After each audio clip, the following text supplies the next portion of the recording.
ગુજરાત વિધાનસભામાં એક એવા મુદ્દાની ચર્ચા થઈ જેણે અમદાવાદના વહીવટી તંત્ર અને સુરક્ષા વ્યવસ્થા સામે અનેક સવાલો જે છે તે ઊભા કરી દીધા છે। શું સામાન્ય રીતે વિપક્ષ સરકારને ઘેરતી હોય છે, પણ જ્યારે સત્તાધારી પક્ષના જ ધારાસભ્ય પોતાના સરકારની તંત્રની પોલ ખોલે ત્યારે સમજવું કે પાણી માથા પર ઉપરથી જઈ રહ્યું છે। કેમ કે વેજલપુર ભાજપના ધારાસભ્ય અમિત ઠાકરે વિધાનસભા ગૃહમાં જે ખુલાસા કર્યા છે તે માત્ર ચોંકાવનારા નથી, પણ ભવિષ્ય માટે અત્યંત ચિંતાજનક પણ છે। શું અમદાવાદમાં લેન્ડ જિહાદ અને ડેમોગ્રાફિક બદલવાનું કોઈ સુયોજિત કાવતરું જે છે ચાલી રહ્યું છે? આ સવાલ અત્યારે એટલા માટે ઊભો થયો છે કારણ કે ધારાસભ્ય અમિત ઠાકરે સીધો આક્ષેપ કર્યો છે કે જુવાપુરા છે એક વેજલપુર ગામ સુધી લંબાવવા માટે એક મોટું ખતરનાક નેટવર્ક જે છે અત્યારે કામ કરવામાં આવી રહ્યું છે।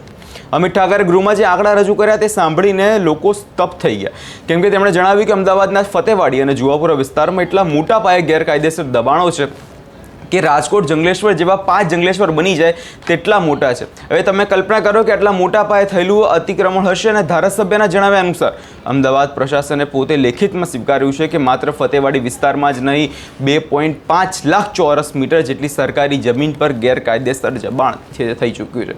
હવે સવાલ એ થાય છે, જ્યારે લાખો ચોરસ મીટર જમીન પર કબજો થતો હોય ત્યારે અમદાવાદ મ્યુનિસિપલ કોર્પોરેશન અને કલેક્ટર કચેરીના અધિકારીઓ શું ઊંઘતા હતા કે દબાણો પાછળ કોઈ તત્વોના આશીર્વાદ છે? તે સવાલ અત્યારે એટલે આવી રહ્યો છે કેમ કે અત્યારે ધારાસભ્યએ જે છે ગૃહમાં પ્રશ્ન ઊભો કર્યો છે